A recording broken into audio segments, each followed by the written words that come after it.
upon the respondents if they change, if they increase or reduce the ratio of the existing quota system.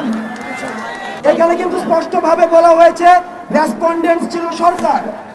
সরকার যদি কোটা বর্তমান existing কোটা সিস্টেমকে increase করে অথবা decrease করে অথবা পরিবর্তন করে, সেক্ষেত্রে হাইকোর্টের কোনো বাধা নেই। আমরা এখন প্রশ্ন করতে চাই, যারা এতদিন আমাদের আন্দোলনকে বিতর্ক করতে চেয়েছেন তারা কি উদ্দেশ্য ছিল তাদের? সুতরাং এতদিন পর্যন্ত সরকারের যে মহল আমাদেরকে বারবার বলেছেন হাইকোর্টের উপরে ভরসা রাখতে, আমরা হাইকোর্টের উপরে ভরসা রেখেছি। আজকে হাইকোর্ট আপনাদের উপরে যে দায়িত্বটি দিয়েছে, আমরা বিশ্বাস করি আপনারা সেই দায়িত্বের অতি সত্বর আপনারা সমাধান দিবেন।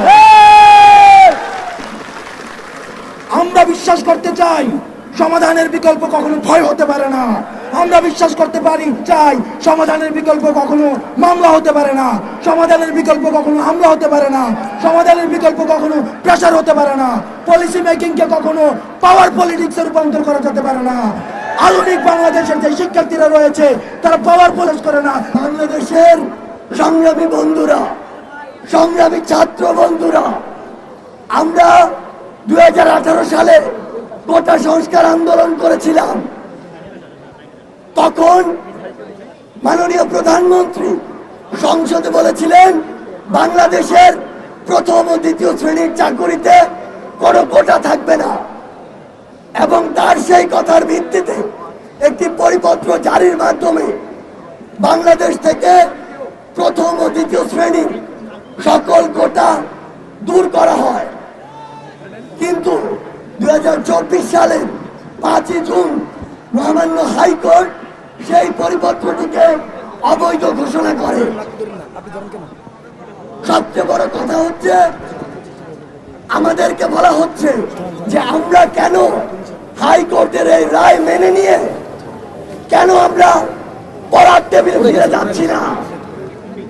আমরা 3টি জায়গা থেকে এই কথাটির সাথে দ্বিমত পোষণ করি। আমাদের প্রথম যে জায়গাটি, সেটি হাইকোর্ট নিজেই প্রমাণ করে দিয়েছে। হাইকোর্ট যখন সেই পরিপত্রটিকে 2024 সালে এসে অবৈধ ঘোষণা করতে পারে, তার মানে ওই পরিপত্রটিতে অবশ্যই কোনো ত্রুটি আছে। আমরা যে এক দফা দাবি নিয়ে আমাদের এই আন্দোলনটি করছি, তার সবচেয়ে গুরুত্বপূর্ণ যে কথাটি হচ্ছে আমরা চাই বাংলাদেশের সরকারি চাকুরিতে সকল গ্রেডে, আমি আবারও বলছি সকল গ্রেডে কোটার সংস্কার করতে হবে। আমরা বিশ্বাস করি মেধাভিত্তিক স্মার্ট বাংলাদেশ গড়ার জন্য সরকারি চাকুরিতে প্রতিটি গ্রেডে এই কোটার সংস্কার করতে হবে। 3 নম্বর যে জায়গাটির কারণে আমরা আজকে রাজপথে রয়েছি, সেটি হচ্ছে 2018 সালের সেই পরিপত্রটিতে কোনো কোটা নেই।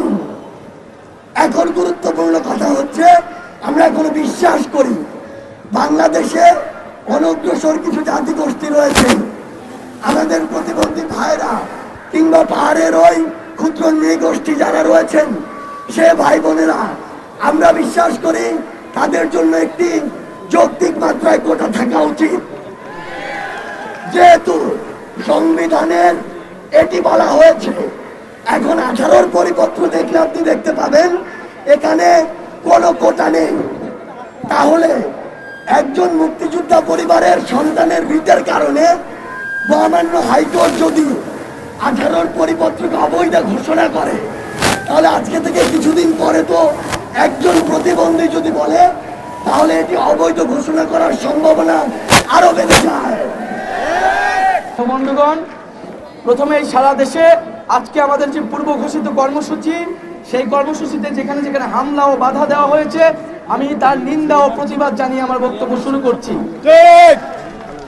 এবং যারা বাধা বিপত্তি পেরিয়েও বিভিন্ন জায়গায় প্রতিরোধ করে তুলেছেন, আজকের কর্মসূচিকে সফল করে দিয়েছেন, তাদেরকে সাধুবাদ জানাচ্ছি। সামনের দিনগুলোতেও আমাদের এভাবে ঐক্যবদ্ধভাবে আমাদের মাঠে থাকতে হবে। দুই একটি কথা বলতে চাই। আমাদেরকে বারবার বলা হচ্ছে যে হাইকোর্টের বিষয়, আদালতের বিষয়, আমরা কেন এখন রাজপথে আছি? আমাদের সমন্বয়ক সার্জিস আলম স্পষ্ট করেছেন যে আমাদের রাজপথে থাকার কারণ। আমরা প্রথম থেকেই বলে আসছি যে কোটা একটা সরকারের নীতির বিষয়। কোন জনগোষ্ঠী কত পার্সেন্ট কোটা থাকবে এটা সরকার সিদ্ধান্ত নেবে।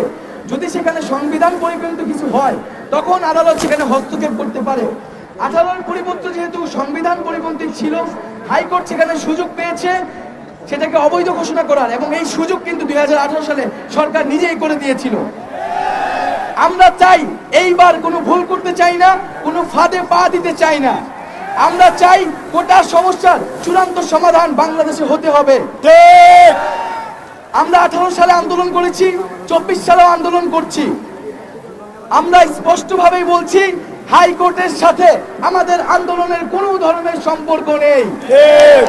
আদালতের প্রতি আমাদের পূর্ণ শ্রদ্ধা এবং আস্থা রয়েছে, কিন্তু আমাদের এক দফা দাবি সেটি সরকার ও আইন বিভাগের কাছে। আমরা বলেছি জাতীয় সংসদে আমাদের যে এক দফা দাবি 5% কোটা অনগ্রসর জনগোষ্ঠীর জন্য রেখে বাকিটা মেধাভিত্তিক ভাবে নিয়োগ দিতে হবে এবং আইন পাস করতে হবে। এবং 18 পরিপত্র ছিল প্রথম ও দ্বিতীয় শ্রেণীর জন্য। আমরা এখন সকল গ্রেডের কথা বলছি, যেখানে আদালত কোনো ধরনের কথা বলতে পারে না, এটি সরকারের এখতিয়ার কেবলমাত্র। কিন্তু আমরা দেখছি এই আন্দোলনের প্রথম থেকেই সরকার এবং দায়িত্বশীল গুরুত্বপূর্ণ ব্যক্তিবর্গ আদালতকে সামনে রেখে টালবাহানা করছে, আমাদের আন্দোলনের ন্যায্যতা নিয়ে প্রশ্ন তুলছে। আজকে মহামান্য আদালতও তার অবস্থান স্পষ্ট করেছে। আদালতকে আমরা সাধুবাদ জানাই এবং আমরা মনে করি যে সরকার আসলে নিজেই আদালতের অবমাননা করার চেষ্টা করছে। যেই কাজ সরকারের সেই কাজ সে আদালতের দিকে ঠেলে দিচ্ছে।